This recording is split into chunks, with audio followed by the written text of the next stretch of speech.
Hi guys, welcome to a new episode, and in this episode I will be sharing traveling tips for introverts.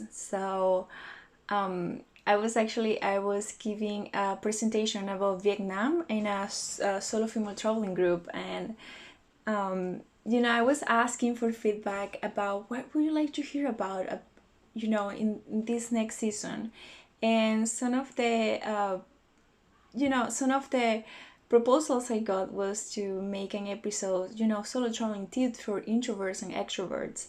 So I just recorded the one for extroverts, and now I will share about traveling tips for introverts. So I am not an introvert, so I had to do a lot of research about this, and I asked some friends about it, so I could get their insight.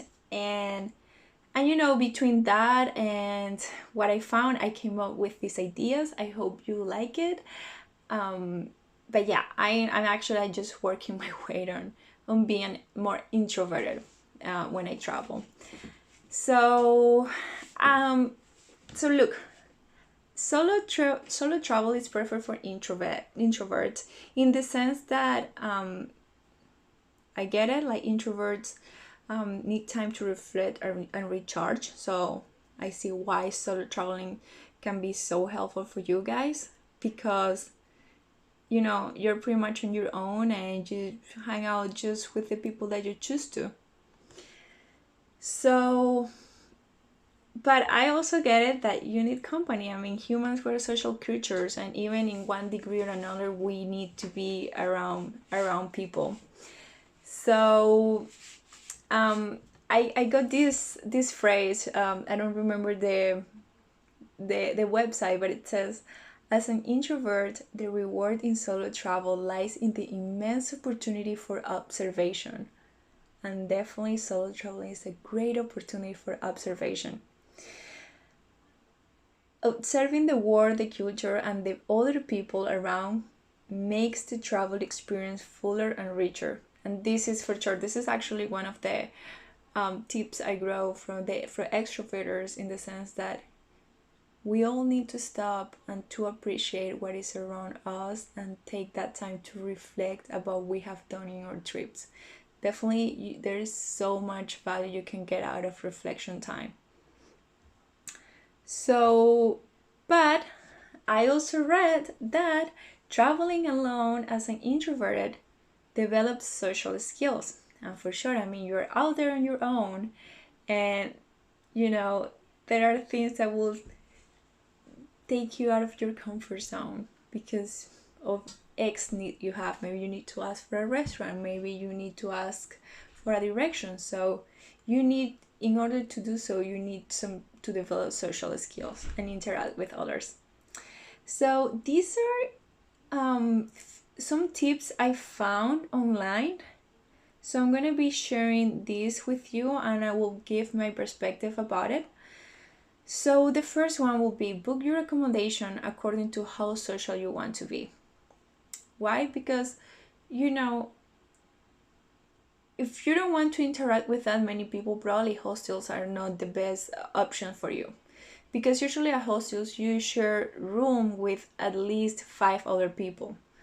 And you're sharing pretty much everything. So if you want that time alone, maybe private accommodation will be best for you. Maybe getting a hotel room, or maybe yes, staying at a hostel, but then getting a private room and just go to the common areas of the hostel when you feel like it. So also try to slow travel, in the sense that when you're traveling and you're staying at a place for a day or two, you cannot really create many meaningful connections because it's just too fast. But then when you stay at a place for over a week or 2 weeks, a month, that gives time to create more meaningful connections, for you to get more comfortable with the people around you, and that for sure would lead to more social interactions and activities. So this one is very important, guys. Mostly when you're traveling, you gotta learn how to talk to strangers.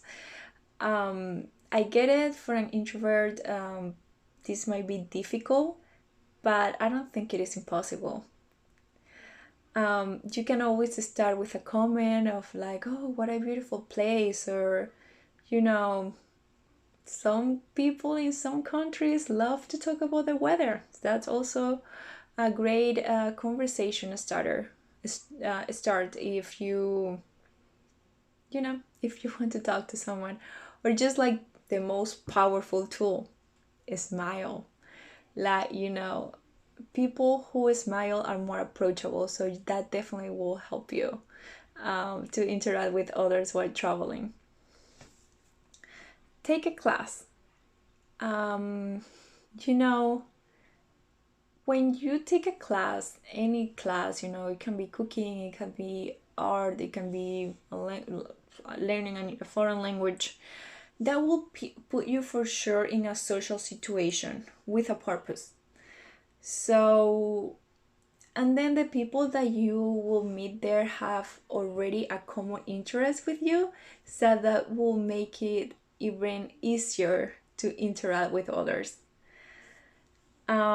If you're like, well, I don't know, I don't want to take a class, maybe what you can do is you can join a meetup. You can use couch surfing, but you can use, the hangout part of couch surfing. Or, either if you're staying at a hostel or a hotel, you can join for a walking tour for a day. And then, believe me, from there, you will interact with others for sure. And I mean, and the good thing about this is that you can join for a day to an activity that is for a day, and then hang out with the people that you connected with the most later on. Or if you didn't connect with anyone, just join a different event next time, you know? Um, oh, and then, yeah, well, I kind of like mentioned some of this before, but yeah, make a good use of the lobby, or the common room or lounge. So, if your purpose is to go to the common areas to socialize, just don't just go with a book or your laptop and be immersed there, because that's like a big, like, it's like if you had a stop sign on your head, or like not a stop sign but maybe like a sign that says don't talk to me. So I mean, if you are doing those things while you're in the common areas, you're very unapproachable, so I avoid doing that. So yeah, I don't know if these tips were helpful for you, but I mean, if they were, if you're an introvert and you're listening to this and you have travel and you would like to share with us what your experience has been, um, my Instagram is at the Soul of Immortality podcast, and I would love to hear from you.